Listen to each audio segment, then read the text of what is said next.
हाय दोस्तों, आज हम लोग पढ़ने वाले हैं वेक्टर के कुछ ऐसे हैक्स जो बहुत ज़्यादा कॉम्पिटिटिव कोडिंग में इस्तेमाल होते हैं। जैसे वेक्टर में अगर हमें मान लीजिए कोई हमारा 1D वेक्टर है तो 1D वेक्टर में हमें कुछ जो वेक्टर है हमें उसकी साइज पता है और हमें उन सारे में जीरो को इनिशियलाइज करना है। मतलब मैं चाहता हूँ, जैसे अगर आप इसको देखें ध्यान से तो क्या चाहता हूँ मैं कि जैसे मान लीजिए कि मेरे पास एक 5 की साइज का वेक्टर बनाना है और 5 की साइज में उन सब में जीरो होना चाहिए। मुझे नहीं पता कि उसका इस्तेमाल क्या होगा, लेकिन जीरो होना चाहिए। तो अब मान लीजिए कि मैंने यहाँ पे कहा एक n और c इन किया क्या हमने n। अब मैं चाहता हूं कि n साइज का एक वेक्टर बन जाए जिसकी बाय डिफॉल्ट वैल्यू क्या हो जाए, जीरो हो जाए। ठीक है, ठीक है भाई। तो अब आपने कहा वेक्टर, आप वेक्टर बना सकते हैं और यहाँ पे int और v। इसका ट्रेडिशनल तरीका क्या है? ट्रेडिशनल तरीका तो ये हो सकता है कि हम जीरो से लेके n तक की लूप चला के v के अंदर जीरो पुश बैक करा दें, लेकिन इसका ट्रिकी तरीका भी यहाँ पे होता है। क्या होता है? यहाँ पे आप सिंपली कर सकते हैं 5। तो जब 5 आप 5 नहीं n को कर दीजिए तो n टाइम ऑटोमेटिक वेक्टर के अंदर जीरो इनिशियलाइज हो जाएगा। कैसे? अगर आप देखना चाहें तो आप देख सकते हैं।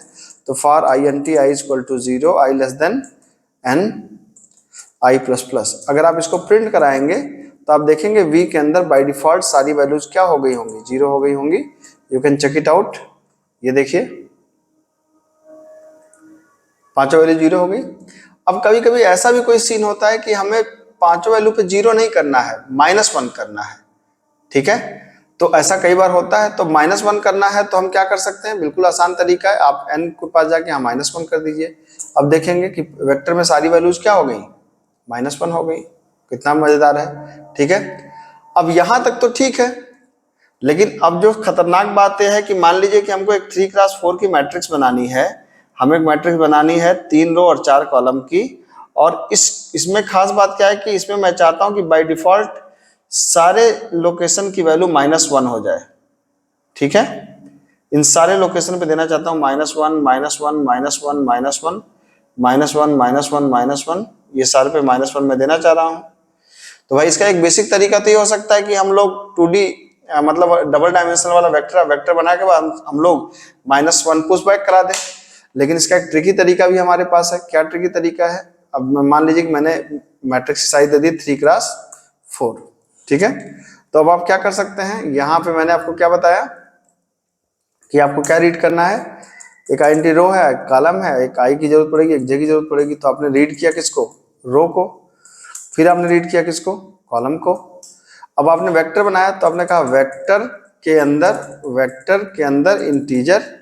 आपने कहा कि इसका नाम मान लीजिए मैट्रिक्स है। इसमें कुल कितने रो हैं? आपने कहा r रो हैं। कॉलम कितने हैं?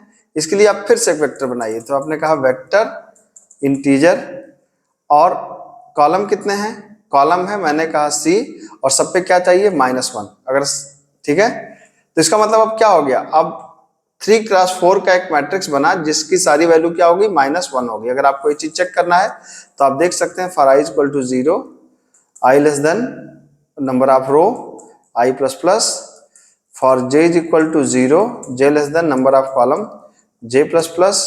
सी आउट कर सकते हैं क्या? Matrix of i cross j। ये देखिए, और यहां पर आप क्या कर सकते हैं? सी आउट एंड लाइन को चेंज कर सकते हैं, कंट्रोल V दबा के देख लीजिए आप। ठीक है, ये दे सकते हैं। तो 3x4 की एक मैट्रिक्स बनी जिसकी बाय डिफॉल्ट वैल्यू क्या हो गई? 4 हो गई। अगर आपकी बाय डिफॉल्ट वैल्यू क्या करना चाहते हैं? 0 करना चाहते हैं, तो यहाँ पे आप 0 कर दीजिए। तो बाय डिफॉल्ट वैल्यू इसकी क्या हो जाएगी? 0 हो जाएगी।